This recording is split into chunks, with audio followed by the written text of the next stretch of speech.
નમસ્કાર મિત્રો, આજે આપણે વાત કરવાના છીએ મુખ્યમંત્રી અને કર્નલ વચ્ચે બનેલી ઘટના. ભારતની પશ્ચિમ સરહદ પર આવેલા એક સંવેદનશીલ બોર્ડર વિસ્તારમાં અચાનક સુરક્ષા એલર્ટ જાહેર થયું હતું. આખો વિસ્તાર સૈનિકોથી ઘેરાઈ ગયો હતો. દરેક વાહનની કડક તપાસ ચાલી રહી હતી. કોઈને પણ વિશેષ પરવાનગી વગર અંદર જવાની મંજૂરી નહોતી. એવામાં રાજ્યના મુખ્યમંત્રી આર્યનસિંહ પોતાના લાંબા કાફલા સાથે બોર્ડર વિસ્તારની મુલાકાતે પહોંચ્યા. તેમની સાથે મંત્રીઓ, અધિકારીઓ અને મીડિયાની મોટી ટીમ પણ હતી. મુખ્યમંત્રીને લાગતું હતું કે તેઓ જ્યાં ઈચ્છે ત્યાં જઈ શકે છે, પરંતુ બોર્ડર પર ફરજ બજાવી રહેલા કર્નલ અર્જુન રાઠોડ માટે માત્ર એક જ નિયમ હતો: દેશની સુરક્ષા. મુખ્યમંત્રીનો કાફલો ચેકપોસ્ટ પર પહોંચતા જ કર્નલ હાથ ઊંચો કરીને કાફલો રોકી દીધો. મુખ્યમંત્રીની સુરક્ષા ટીમે ગુસ્સાથી કહ્યું, "આ રાજ્યના મુખ્યમંત્રી છે, રસ્તો ખોલો." કર્નલે શાંતિથી જવાબ આપ્યો, "અહીં કોઈ વ્યક્તિ મોટી કે નાની નથી. અહીં માત્ર નિયમો મોટા છે." આ શબ્દો સાંભળતા જ મુખ્યમંત્રી ગુસ્સે ભરાઈ ગયા. તેમણે કારમાંથી બહાર આવીને કહ્યું, "તને ખબર છે તું કોને રોકી રહ્યો છે?" કર્નલે સલામી આપી અને કહ્યું, "હા સર, હું રાજ્યના મુખ્યમંત્રીને ઓળખું છું, પરંતુ હું મારી ફરજને વધુ સારી રીતે ઓળખું છું." મીડિયાના કેમેરા ચાલુ થઈ ગયા. બંને વચ્ચે ઉગ્ર બોલાચાલી થઈ ગઈ. મુખ્યમંત્રીએ કહ્યું, "મારી પાસે સમય નથી, તરત રસ્તો ખોલો." કર્નલે ફરી નમ્ર અવાજમાં કહ્યું, "માફ કરશો સર, ઉપરથી ક્લિયરન્સ મળ્યા વગર કોઈને પણ આગળ જવા નહીં દઉં."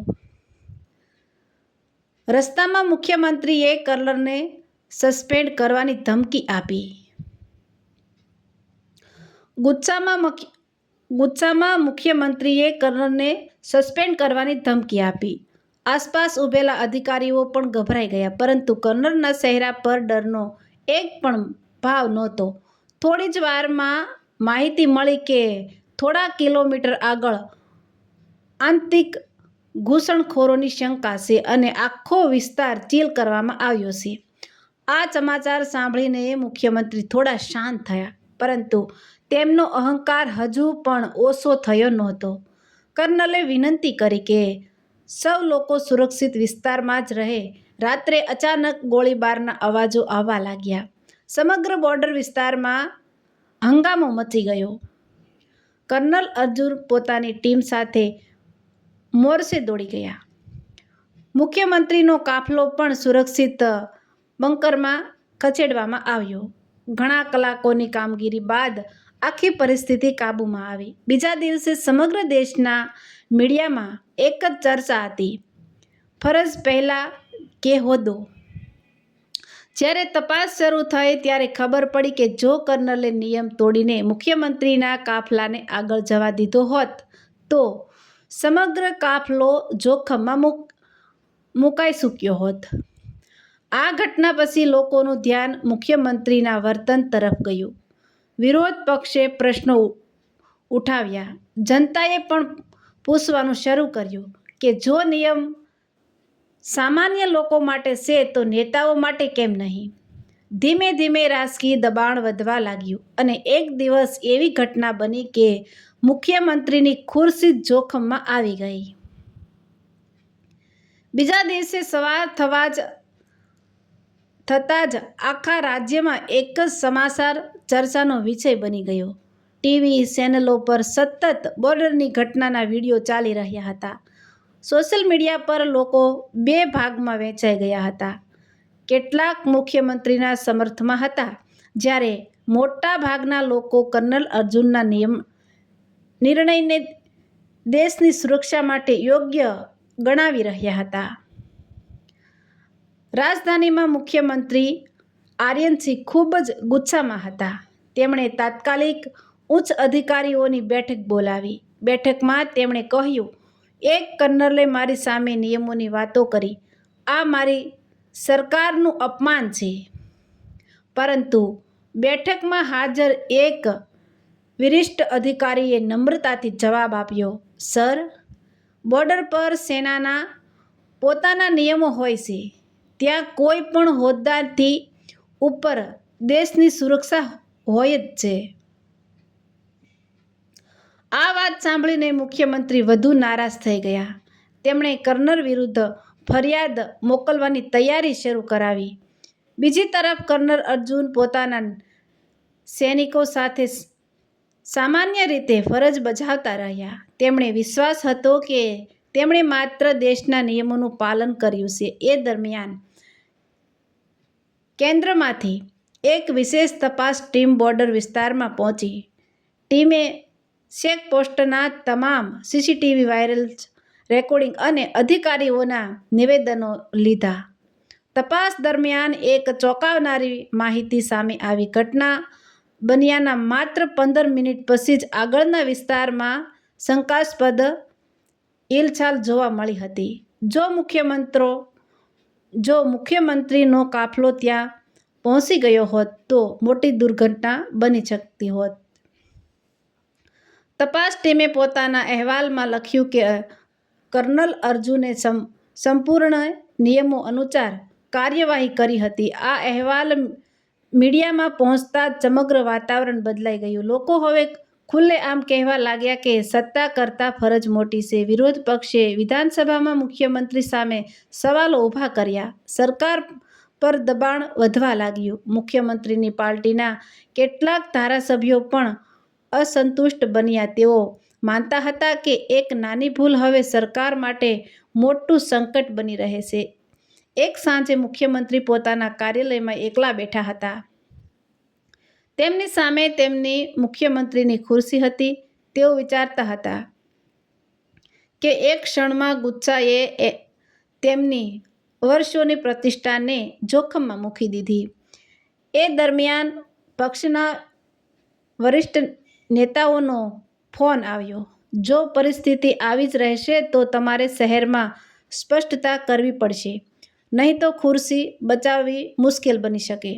આ શબ્દો સાંભળીને મુખ્યમંત્રી પહેલી વાર ચિંતામાં પડી ગયા.